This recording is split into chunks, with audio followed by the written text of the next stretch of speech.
The last NSAS protest led to wanton destruction of public assets, including police stations, courts, transport infrastructure. Dialogue conversation with the Nigerian, not just the youth, but Nigerian, and also make sure that we, whatever it is that is on ground, will actually be addressed amicably. I have a team here, Let's Dialogue, powered by the office of the SGF. I also told you earlier that we also have a security expert via phone call that will have the conversation, and I believe I have him connected here. Comrade Isaac Jonathan, I must say I'm glad to have you join us on this wonderful program.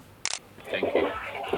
Thank you so much. Thank you, sir. Yes, of course, a quick one, Comrade Isaac Jonathan. He is a security expert and, of course, media public affairs analyst. Just take a listen to this, which definitely form part of our conversation. Right after that, I will bring in my guest and we get into the conversation proper. Don't forget, my name is James Zaka Matthew, and this is Editors Roundtable. Right after this, I'll be back. Comrade, I remember yesterday we actually spoke about this during the podium. We talked about the approach of the government. We talked about the protestants themselves. We also look at the politics that is actually playing around, looking at the region, how the southwest region tend to have a low turnout, and then you go to the southeast, you see that there's no state in the southeast that is participating. You go to the north, it seems to have more state. We look at the politics in all of it. But today, so far, as the protests continue, every day comes with a new thing to say.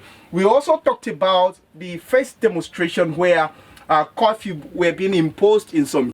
I understand, and I understand from the angle some Nigerians are saying they are not going to battle. Because, like I said yesterday, the Senate president I was saying that while they are protesting, they will be eating. Remember the issues of prayer sent to neighbors, purchase of SUVs for the National Assembly members. So these are things that we are going to back up the reactions of Nigeria to this protest. However, I think Nigeria also understand the times we are.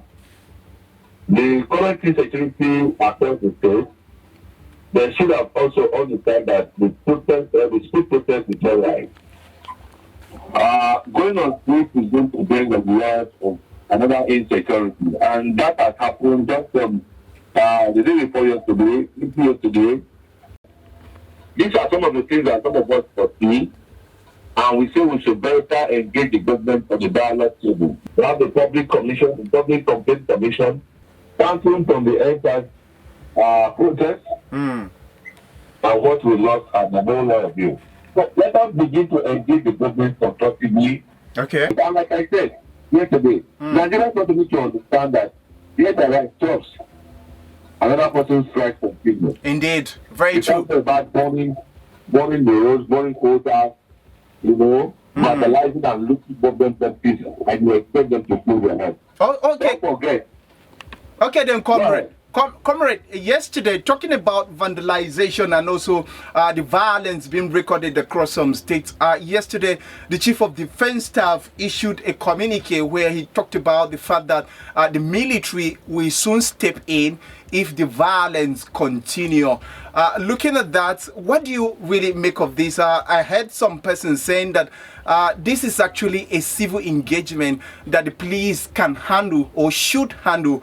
We shouldn't at all time keep involving the military in civil engagement of this nature when we have the police. Is just as if the military are trying to override the function or the duty that the police can actually play.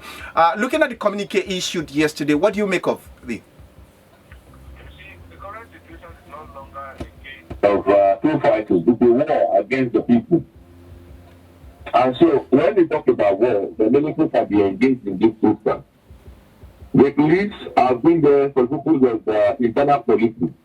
But who knows whether these people are hired and machinery across the country to wage war against the government and the innocent Nigerians.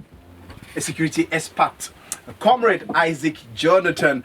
And if you remember, I also have a team here, Let's Dialogue, powered by the office of the SGF, yes, of course, and they are here in the studio, being an amazing conversation, looking at what the team has actually been set up to do, what they have done so far, the engagement, has it going, has it been, and how it's going, and what should be done in the next moment. But a quick one before we quickly have some commercials, and then we get to hear what Nigerians will say. The major problem that put us to the situation we are right now is the decision of the government, removal of the fuel subsidy, that has actually put us here. So many times I've actually heard Nigerians go, if I throw the phone lines here, they will still emphasize that that's the problem and that's what we want. I was in the field over the week. I think on Monday, the day one, I had conversation with some of the protestants. They were emphasizing on that the government must reverse that decision and continue to subsidize petrol. With this dialogue, would there be a chance where, because you are here to get what the people want, the youth want, and then you report back to the government, would there be a chance for government to have a second thought to reconsider on that decision, since it looks like this is what the people want? Would there be a chance at all? I don't know if Maurice is actually going to respond to any of you on this, but is there a second chance? Is there room for government really to also look at this, because this seems to be the loudest call from the people that government must reverse this policy. Don't forget, our economy is defined as the oil-driven economy, and every decision taken around that, it affects the cost of things in the market. Would there be a room for government to have a rethink and then consider that policy to be reversed? Okay, thank you very much. I think the challenge to a large extent is education. Nigerians really need to understand the subsidy thing. If you check 2022 budget, Nigeria had about 17.12 trillion naira, and then budget subsidy alone took 4-point-something trillion.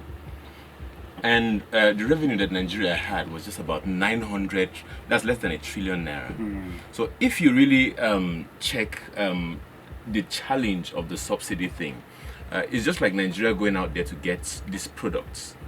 You're bringing it in, let's say landing cost, let's say 500 naira, and then you're subsidizing for Nigerians to get this thing at the rate of 100 and something naira. And then those who are marketing this product to Nigerians, instead of marketing it to Nigerians, are selling this thing to Chad, Ghana, and the rest. So if you now check it, the aim of government is not really achieved. Now, these persons who are marketing these products outside Nigeria, that's why you had, all the long queues, you understand, and all the rest. They are being, these are just a few Nigerians. They're becoming too powerful because they have so much amount of money. With this, the Nigerian refinery cannot work. Because if you fix the refinery, these people will just dish out a few billions to persons working within the refinery to go and spoil something in the refinery. And with this, the refinery will never work. You understand? And they're becoming too powerful. This may be the same people sponsoring the Boko Haram, the insecurity in Nigeria, because they're not too powerful. They can stand up to the president. You understand? So if this continues, we cannot move forward. Things will not work out, in Nigeria. You can see Dangote trying to come up. These same people are coming up against Dangote. They are so powerful that if we continue to allow the subsidy thing, it will not allow Nigeria move. Okay. Our refineries will not work. A whole lot will not just happen in Nigeria. Interesting. Of course, Abuja, don't forget editors roundtable here. Interesting conversation looking at what is currently happening in Nigeria. The talk of the town as it's generated a lot of reaction and conversation. And today on the we are as we're looking at it. I'm definitely going to get your thought. I can see your calls coming in, but just hold on. We have some commercials, and right after that, we'll throw the phone lines open to get your thoughts. I'll be right back after this. Please don't touch the dial. We are the best in entertainment, news, music, and sports. Everything. Welcome to 104.5 FM.